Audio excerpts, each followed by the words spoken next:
I'm absolutely proud of you. You're still there after 2.5 days, after dancing the whole night, and still plenty of enthusiasm. Great, great, great, great. And please listen very carefully, because until now, we talked about what were the divide, we talked about what were the solution we seek, and now we are going to talk action. And I have a wonderful panel, and guess what? I will start with a man, because we need men to change the world. We need the men to make a more inclusive world. And very happy to welcome Thomas Bubel, who is CEO of AXA. And then in the second one, I'm even very proud to welcome a great figure of climate, of women, of leadership, a great model for many of us, Christiana Figueras. And then on the other side, the young generation, the one for which we are working for. And I hope that they understand how much we are trying to. And she will be the challenger. And she will be the one who will just think all the time what they need. And I'm very proud to welcome Clarissa Crawford. She's leading delegation of the G7. And then finally, but not least, and thank you for coming at last minute, if I can say so, Rachel Lord, who is the head of Europe of BlackRock. And maybe you can also explain better than what is BlackRock, because I'm not sure that everybody is initiated and knows exactly what you are. Then I've talked a lot all these days. Then tonight, I would just put a very simple question. What are we doing now? Then I'm just asking Thomas, because Thomas is representing the CEO champions, of course. He's representing our new strategic committee, because he's there to respond also on the business. And what we would like to see, what can the business do to lead, for example? Because you know that the young generation, but not only, are really willing that business and not all the government can make the difference and lead by example. What are you doing yourself? I know that you're very, very engaged yourself, but what are you doing and what do you think we have to do? Thank you, Chiara, and good afternoon to everybody. It is absolutely true that we are in a situation which is a crisis of trust. Crisis of trust where societies are more and more fragmented, where people are asking where is the state, and where people are also asking what are the companies doing. And so I believe it is now a new time where companies need to engage much more. We need to finally realize that topics like climate change, topics like health are not for the others, and that we do have to play a very important role. That doesn't mean replacing the states, it means adding and taking a much bigger role. Insurance is a great industry because it's in the middle of society. It's the glue of society. Our base is risk diversification. And therefore, we have been focusing a lot on helping on these topics. We were the first ones to divest from coal. We were the first ones to divest from tobacco. We are now extremely active in the area of health. And when you ask yourself, what does it have to do with diversity and women? Health is a fantastic topic, because the big topic around health, who are the most vulnerable, the most impacted when it comes to health, it is the women. And therefore we work a lot helping our customers, focusing very, very much around women. But that needs ideas. And therefore yesterday we announced the Daring Circle together with Sanofi, where we want to get ideas to really help women to live a better life, a healthier life. The same is true for women in the organization. Because in order to make that happen, to make the company more responsible, we also need far more women in leading positions in the company. And our belief is the only way you can do this is to give the maximum opportunity to the women in the company. First, to really make sure that the surrounding is there. When we talk about parental leave, we were the first one to do this for men and women. We are very pushy on flex and telework. We've been working a lot when it comes to the whole hierarchy. I'm a big believer that a company is not driven by one person, it is driven by the top 150. Today, we are at 30% of diversity, and we know if we do nothing, we will reach parity in 2061. This is not an option, and therefore we've put out the target in 2023 we will have 50-50 in this population of the top 100. And it goes further also to help women create their own companies. I'm a firm believer that diversity does not only come within the company, but also outside. Therefore, creating a circle together with LinkedIn where we give women a chance to realize their dreams in an entrepreneurial idea is extremely important. So I'm very passionate about this topic, and I think we need to give women as many opportunities as possible to strive and to push for diversity. Thomas, can I just interrupt you a minute?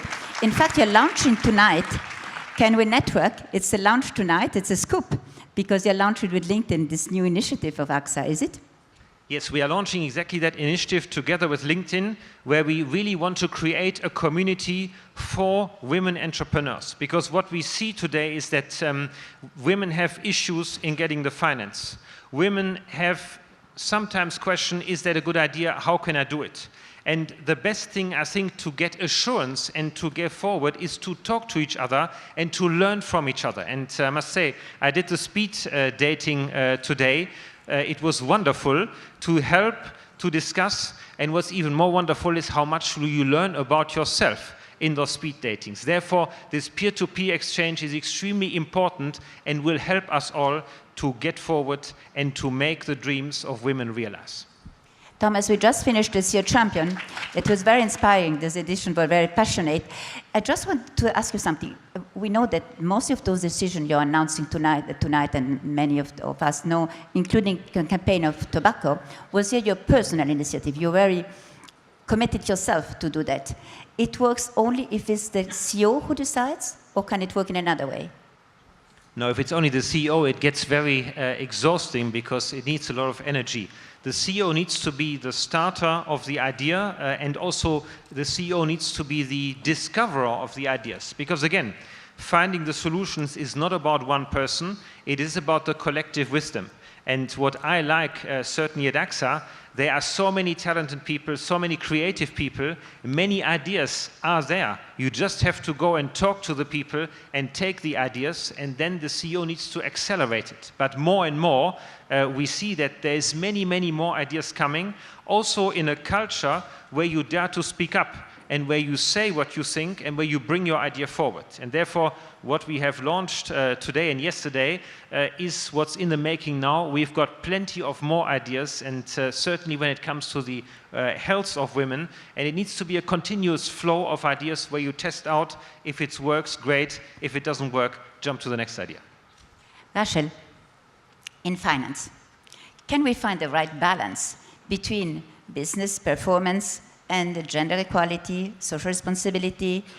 Is it difficult, more difficult than in other businesses? How do you deal with that?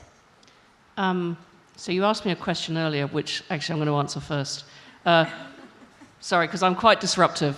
So I was asking who are BlackRock. Could I quickly explain that, just in case people don't know? So we manage people's money.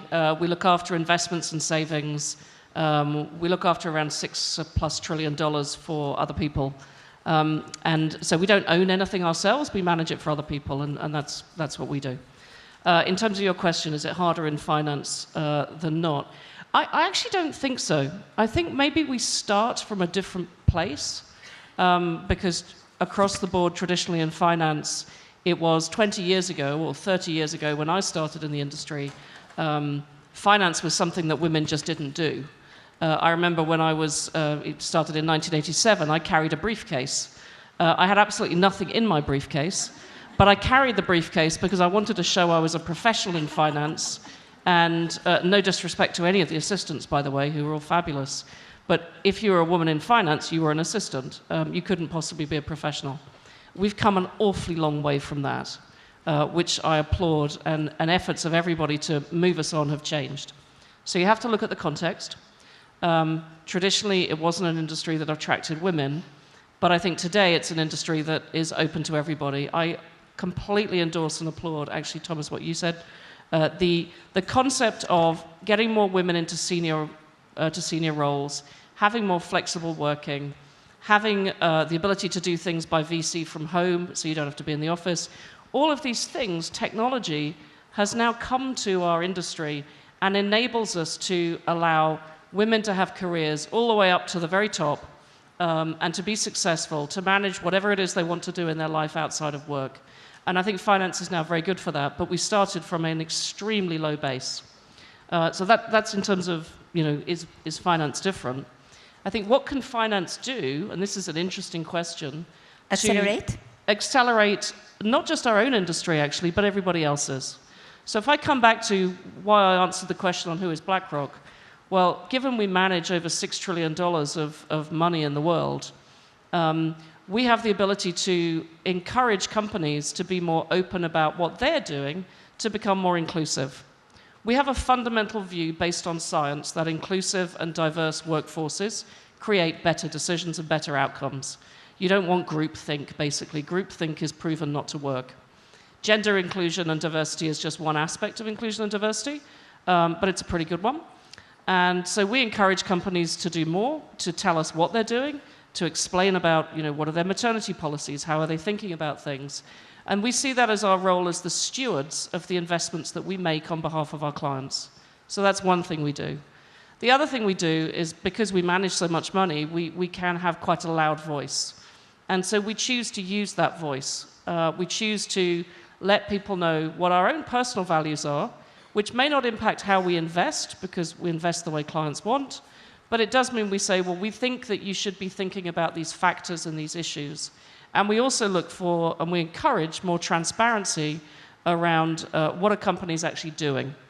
Do they have people on their boards? Yes, no. Does that matter? Maybe, sometimes, but not always. It's much better to hear about a company that is has a target of 50-50 diversity in senior management at the very top of the house by 2023. That's impressive. Most companies are struggling to get to 20% by 2023. 50% is extremely good. So we talk about this a lot. We use our voice to advocate for more people to do more. And I think that's how we can actually amplify, if you like, from our position as just one company. We can try and help everybody do a little bit better. And by the way, we all know, thanks to McKinsey excellent studies, that when women are wealth management and asset manager, the results are outperformed. That there's also the results that count. Results always count, but what you need lots and lots of people at a senior level. Otherwise, you get statistically immaterial. You can't. If you only have 5% of people doing something, the results of the 5% are not actually material. What matters is when you get a lot of people, and then you can get the data. And so data analysis, data transparency, that helps us to explain and push back on people who say, well, that's just a load of Anglo-Saxon mumbo-jumbo, it doesn't really matter, which is what I sometimes get. So we're also trying to look at data so that we can actually show that those results are real. Christiana, we changed completely, not completely, but we changed a bit our subject. Many people here dream to meet you because you did so much. You have been so committed for the climate change, and you see how difficult it is. You see how many things are not maybe going as quickly as we hope and in the right direction, and you're still very optimistic. Sorry, like what? Do you have an example of that? But I mean, we are not really sure that the Paris Agreement is respected as it should, and so on and so forth. And you are always... I have an opinion about that. Great. Tell us. Well, thank you, Chiara. Actually, before I get to the Paris Agreement, could I just be a little bit provocative about the concept of bridging? You should. The concept of bridging, because it's the leitmotif that has been accompanying us here for 2 days. So here's just a thought experiment. If you think about bridging or a bridge, you are implicitly accepting the reality that there are two different positions on everything. Now, just to illustrate that there's a different way of thinking about that, take a river. And because bridges usually go over big roads or rivers very often, we were just talking about infrastructure. So if you take a river and you say, right, we have to build a bridge, that's because what you're looking at is the two river banks. And the delta or the distance between those two riverbanks, and you begin in your mind to build this infrastructure, the pillars over here and the pillars over there, and then how do we, use our wonderful engineers to bridge that over. That's one possibility of going at things in life, but there's another. If you think of a river, you could also think about the flow of the river. And you could also think that that river, no matter where you see it or where you experience it, is actually the result of many riverlets and many little streams that come from upstream and that join the river, and as they all join, they actually converge in the direction, and each of them contributes more flow and more power to the river. Now, neither of those two realities are mutually exclusive. So in life, you can choose, if you will, to focus on the delta between the two riverbanks and have the huge effort, from my perspective, of building the bridge. I guess that's because I'm not an engineer. Or you can choose the other perspective. You can choose the perspective of looking at the river and focusing on that. And that focus, and I'm saying this because that's the focus with which we built the Paris Agreement. Okay, what that focus does is, it marks in your consciousness and in your awareness that what you're really focusing on here is not the delta, but the convergence. Because anytime that we have to reach an agreement about anything, gender diversity being the first, we have to have a convergence of thinking. And the second thing that that world approach, or thinking approach, does for us is we realize it's not static. Nothing that we do or experience in life is static. A bridge is static by design, except the hanging bridges that we have in our Latin American forests. But other than a hanging bridge, most bridges are static, right? Well, does that really represent reality? Or are we not in this life always at one point in time along a journey, along a pathway? And what is important is to realize where we are, but fundamentally, where are we going? And who can we attract? What waters can we attract to build a stronger flow in the direction in which we're moving? So a little bit of a philosophical, if you allow me, a little bit of a philosophical view. But the point I would like to make is that we always have a choice in how we look at a challenge. And we should never fall into the default, but rather stand back and say, well, what other choice do I have about what this challenge is? Now, in the case of the Paris Agreement, well, the result of the bridge and the riverbank and all of that was the Copenhagen failure. The result of thinking about that process as a flowing river and focusing on convergence and not on the delta that separates people, but rather on the convergence of humanity and what is it that brings us together rather than what keeps us apart, then you have the Paris Agreement. And since the Paris Agreement, since we're continuing to focus in that direction, now I call myself a stubborn optimist. And I continue to be very optimistic because what I focus on are all of these little riverlets that are contributing to continuing the process that we've been on for a long time. And there, because we're talking about business and finance, I continue to be optimistic because independently of what the thought is in the dark house, because all the lights are out in that White House, eventually the lights will be turned on, but currently, independently of the dark house, it is fantastic to see how many companies have understood that it is in their own interest to join the river that is going toward decarbonized society. It's fantastic to see how many financial institutes have understood that. Prime example right here, but certainly not the, not the only one. And would you, you would never have believed, even 2 years ago, that we would have had already a network of central bank presidents, including China, that are actually looking at how to green finance, how to green the financial system of their countries.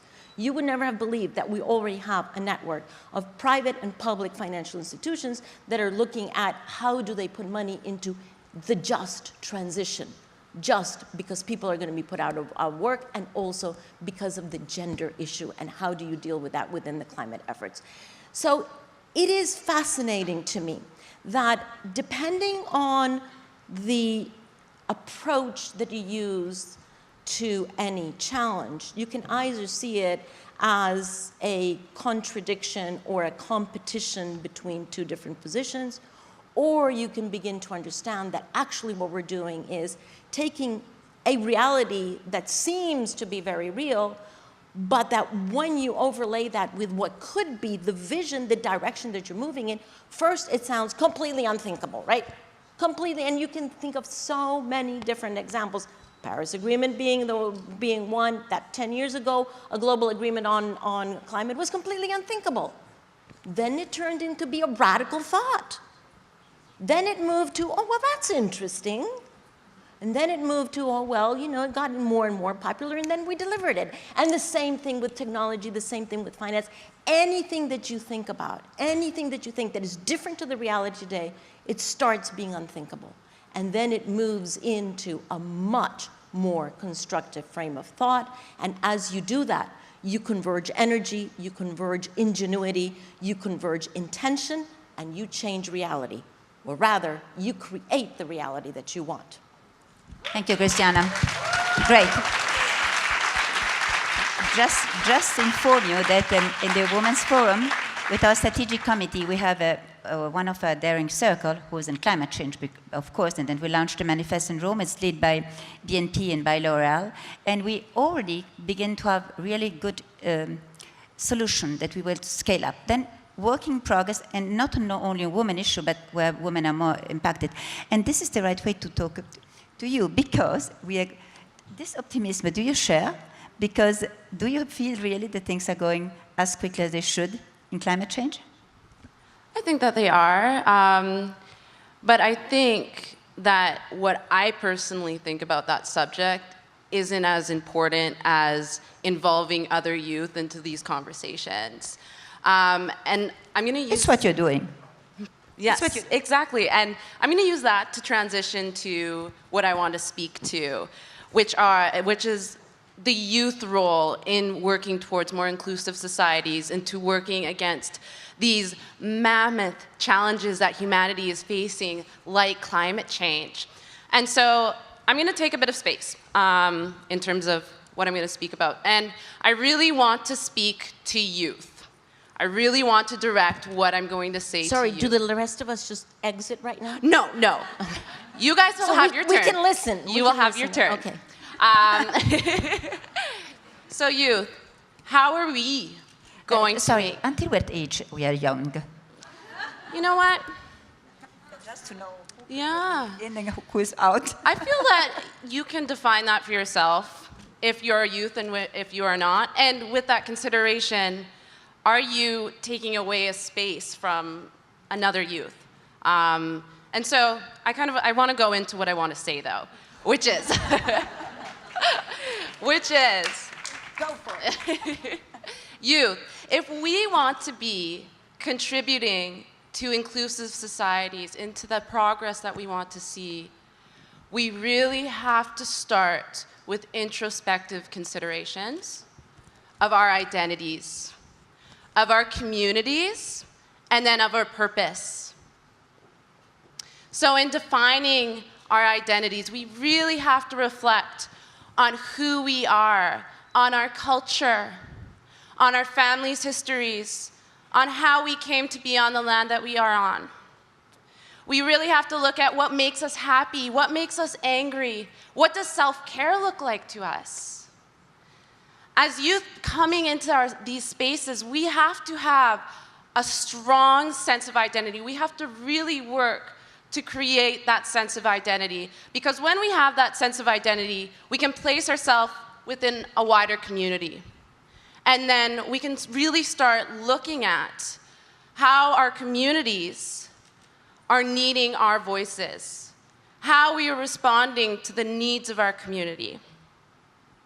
And we really have to be remembering this, especially for the youth here, especially for the youth that are able to come to spaces like this. We have a huge privilege being here. And we have to be able to connect what we're doing in these spaces back to our communities. And that brings me to the idea of purpose and the idea of what kind of impact you want to leave. Because in inclusive societies, we're looking at who we want to be impacting, whether it's the land, whether it's the people. And we have to be bringing in these strong sense of identities, these strong sense of communities into how we formulate our impact. We have to do this. And so often when we go into spaces like this, when we go into prestigious internships, when we are able to really move up in the world, we are challenged. We are challenged on our identity. We are challenged to stay within a very restrictive system. This happens much too often. And we really need to concretely prepare ourselves for that. And just as an example, when I started at the ministry, I really looked at my identity, my community, and my impact. And the way that I did that was I looked at, okay, what are my short-term, medium-term, long-term goals? And then I looked at what impact do I want those goals to have? And then I looked at who am I as a person, as an identity? And then I looked at what do I value?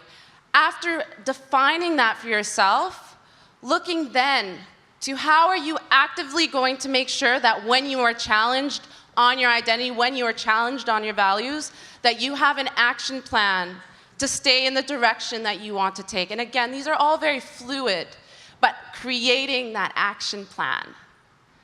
And so that action plan can look really, really different for anyone.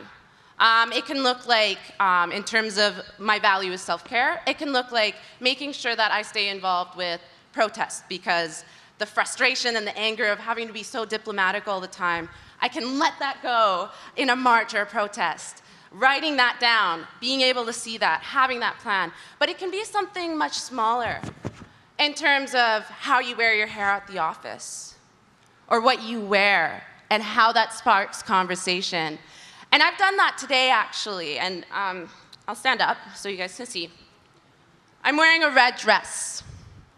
And in Canada, there's the red dress movement. And I'm standing in solidarity with the over 4,000 missing, murdered, and Indigenous women in Canada. Although we make up about 2%, Indigenous women make up about 2% of our population, we make up over a quarter of those that are murdered in homicide. Parts of Canada, as particularly in the north with Inuit communities, they are 11 times more likely to die of suicide because of the murderous lack of access to health care, among other things. We are almost 4 times more likely to be raped, to be victims of sexual assault. As an Indigenous woman, and as a survivor of multiple sexual assaults, and as a member of Indigenous and Black communities, as a voice who's too often missing from spaces like this where decisions are made, where decision makers are influenced, it's my responsibility to bring this message to this audience. And this is one of our responsibilities as youth. We have to have the courage to be bold. We have to have the courage to speak on behalf of our communities in spaces where we may risk our careers, we may risk our networks. We have to do that if we are going to be contributing to inclusive societies. And now, as a youth challenger, I was tasked with the role of challenging the leaders in this room. And I want to start off by saying that you as leaders, you in positions of power, need to create the space for youth to do this. You need to create the space for us to meaningfully claim who we are, to serve our community, to serve our impact, and to lead the direction of growth. Because we as youth, we're becoming increasingly conscious of racism, homophobia, colonialism, ableism. We are increasingly becoming open to diverse ways of being. We are increasingly voting, and we are increasingly organizing. And we are increasingly diversifying what we understand as valuable knowledge. And I'm gonna share an experience I had. I was invited to a G7 event, expert policy advising event. And when I arrived to the registration desk, and I was asked, are you in the right place? I stood around for about 10, 15 minutes. I had been the only person asked if I was in the right place. I then walked into the room with about 400 people. I was the only identifiable black person, and I'm half black. And I was the only identifiable person in that room. I was the only identifiable indigenous community member in that room of experts invited from around the world to advise on this international policy.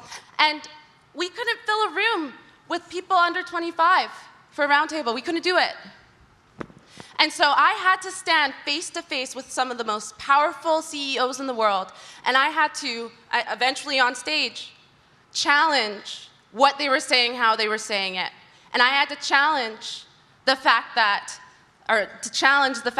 their way of knowing was not the only way of knowing. And in that context, it may not have even been the most important way of knowing. And if I can do that as a 23-year-old least important person in that room, I have complete faith that these leaders, the leaders in this room, can be doing that. And so my challenge as a youth challenger is for you to be the challengers. Because by virtue of you being on the panel, you were leaders. And by virtue of you being in the room, we understand that these are issues that need to be addressed, and we understand that we need action plans. I think the people that need to hear this the most aren't in this room. They aren't the ones who think that a women's forum is important to come to. And so I really want the leaders in this room to have the courage to make the personal sacrifices, to challenge the ones who need to be challenged, and to recognize when that's not happening and why it's not happening. Yes, that's great.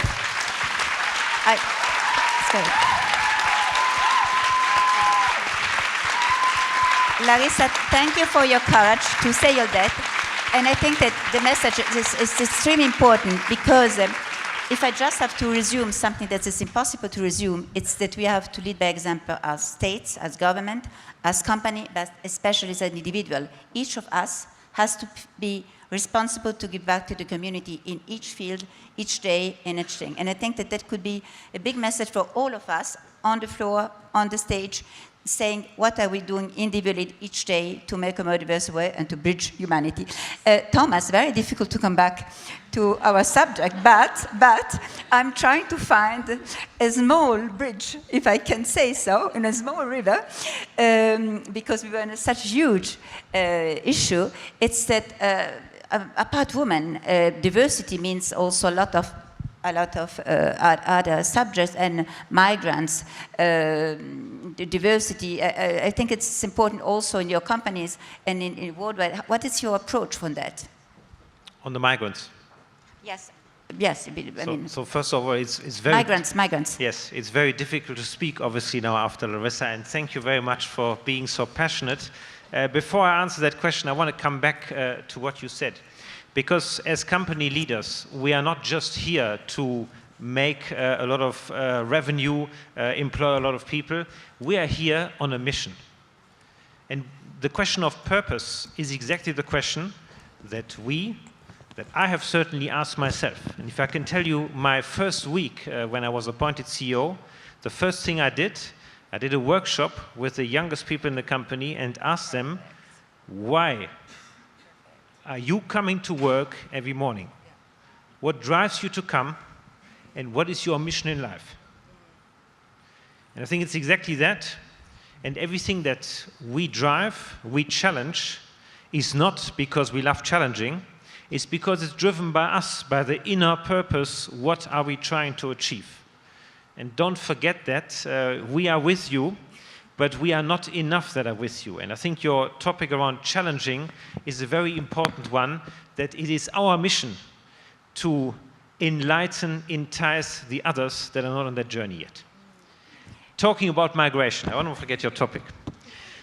This is obviously one of the big issues that we have. And when we look at what migration has done to us in Europe, how it has really changed the political landscape, we need to ask ourselves, what can we do to help? Because I believe what we have seen so far is only the very beginning of what we will see. People are leaving these countries because there is no infrastructure, because there is no future. And often if you look, people are driven to leave because they really cannot find healthcare. They can't find food, they can't find education. So it is up to us not to see that and let that happen. It's up to us to say, what can we do in these countries? How can we help in order for these people to stay there and to build up these countries that are broken countries? And if I take, again, insurance, we are very committed to, again, work on healthcare in these countries.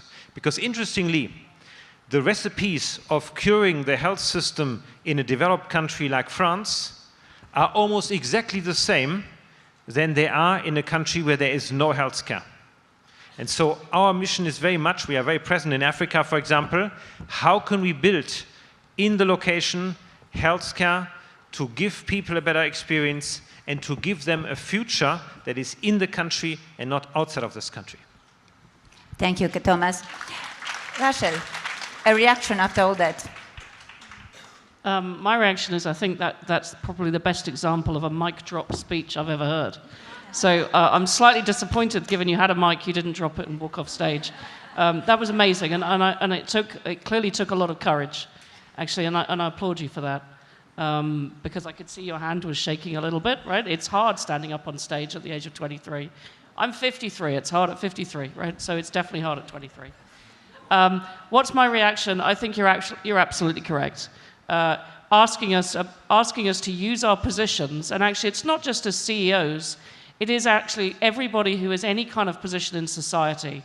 The idea of purpose in society is one that my company believes very strongly. My CEO sends out a letter every year encouraging everybody else to think about what is their purpose in society, to articulate it as a corporate, and then to follow it and enact it. But actually, away from CEOs, everyone has an opportunity and potentially even a duty and an obligation to think about what is their purpose as an individual, what are they trying to contribute to society, and so I encourage you to push this into this kind of a domain because it's so often not talked about. At a corporate level, we think about it in terms of, we have a duty because we manage investments for clients all over the world, and so we have to think about their communities, their societies. We engage in things like green finance. We are pushing very heavily into sustainable investing, whether that's around climate, gender. I mean, there's so many different variations. We're working with governments and with our fellow community in finance, whether those are insurance companies, the banks, everybody else, to try and think about how can we make our industry and what we do as companies more responsive to the kinds of things that you're outlining. So I'd liked it very much, actually. Christiana, your comments. You know, I would like to answer from a personal point of view, Larissa. Thank you very much. But you see, it was very personal. We have a very disrupted panel. In fact, it was also very personal, I think. Then, because I think I was sitting here going, so what does that do for me? That was the question that I was asking myself during your very impassioned challenge to all of us. And here's what I was realizing, that a couple of years ago, I self-defined myself as having finally joined the elder circle. And I thought, fantastic. Nobody needs to invite me. I just decide that as of today, I'm joining the circle of the elders. And that was a huge step forward for me, because as of that day, I have been increasingly devoting my time to young women. Because that, for me, is the responsibility of those who are at a certain point in our professional development, and particularly those of us who already know that we are leaving the planet at some point. And before you do, you better turn over everything that you have in that puny little brain over to others. And particularly with young women, and I have many wonderful young men friends who claim, well, why don't you spend time with us? Well, because we've spent thousands of years, right? Thousands of years. This is not something about now. We've spent thousands of years investing in men's education, professional development, leadership. Good job, and we need to balance that out if we're going to bring the river to its full force, right? So my vision, and you can tell that I, think in very crude little pictures in my mind, is I put young women on my shoulders, because that's where they need to start. They need to start from where I am, from where you are, on our shoulders, and climb further. And the fantastic thing that I have seen is that when you intentionally do that, when I intentionally, and I spend actually quite a bit of time with young women, when I intentionally put them on my shoulders and let them reach higher, stand back in amazement and in awe, because there's a different mental chip in that generation, okay? It's a totally different chip. Thank the Lord, it is a totally different chip. And many, in particular in developing countries from where I come from, all they need is just, stand right here, and off they go. And they fly beautifully. So to all of us, to all of you who would like to be members of this circle of elder women, just take at least 2, 3, 4 women and put them on your shoulders. You will do the world a lot of good. Great.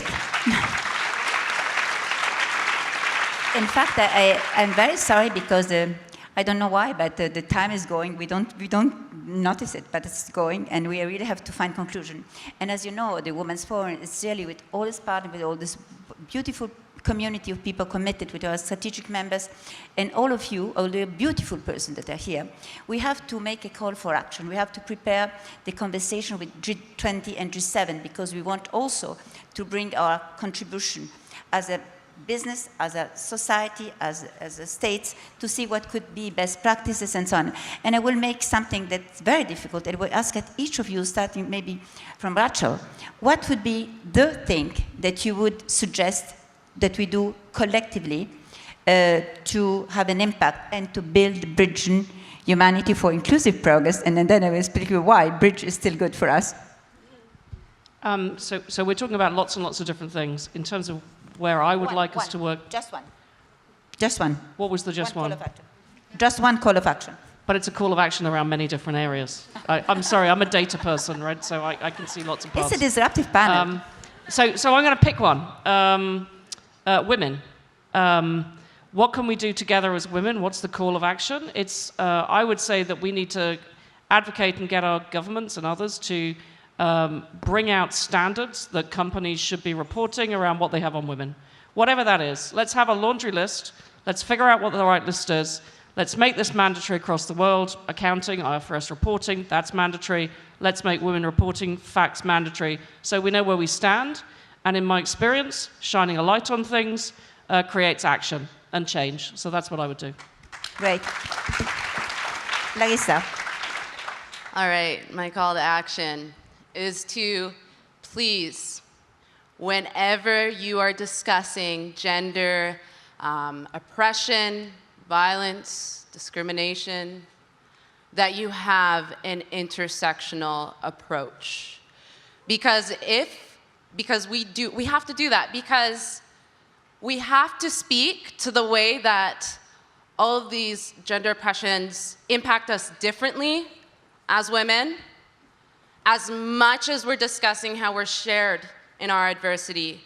Because if we don't, our conversations become superficial and they become unequal in how we're progressing towards growth and who we're benefiting from. So we need to have this intersectional approach if we are really, truly going to make these bridges of humanity accessible to all. Christiana. I don't know why I'm into my philosophical self today. One sentence. Listen to your own deepest inner voice and be in service of others. Thomas. I would try to be very simple. Start with yourself. What can you do to help? And I was very inspired here, as I said earlier, by this mentoring and coaching concept. One person coaching once every year. Thank you.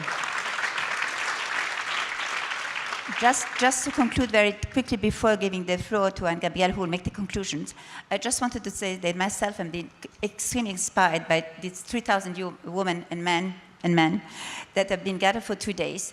I think that we really worked in very deep subject, and it's something that I really take away for myself, that of course the Women's Forum has an utility. It's necessary to bridge humanity for an inclusive world and to make things happen. I'm really convinced that with all this energy, we are sure that we can go somewhere. And the other things that I really would like that each of us, as Larissa said, could lead by example in our companies, in our homes, in our families, in our NGOs, in our engagement of each day, to be sure that at the end of the day we say we did something, a small step or a big step to go forward and to make something useful for the humanity and for you. Thank you so much, and I will leave the floor. Please close this wonderful panel. And a promise, we will certainly have other panels, and you four, of course, together. I will just give you some rendezvous. First, as the Grand Duchess said this morning, the 26th and 27th of March in Luxembourg, on a very great cause, that it's the cause of rape as a weapon of war and fragile environment. It's a great cause, and the Women's Forum will be really partner of the Grand Duchess for this. The second one will be in Mexico for the Forum of Americas, where we'll be breaking the silence from all the continent, from the north and the south. And then we will be meeting in Kyoto to give some input in some topics that we'll choose that are targeted on the, at the eve of the G20. And then Singapore, the 19th and 20th of September, to me an Asia forum. And then, of course, the global meeting again next year, the 22nd and the 23rd of November. And meet as much as we can, whenever we can, and make live this wonderful community of the Women's Forum. Thank you so much. Thank you. Thank you.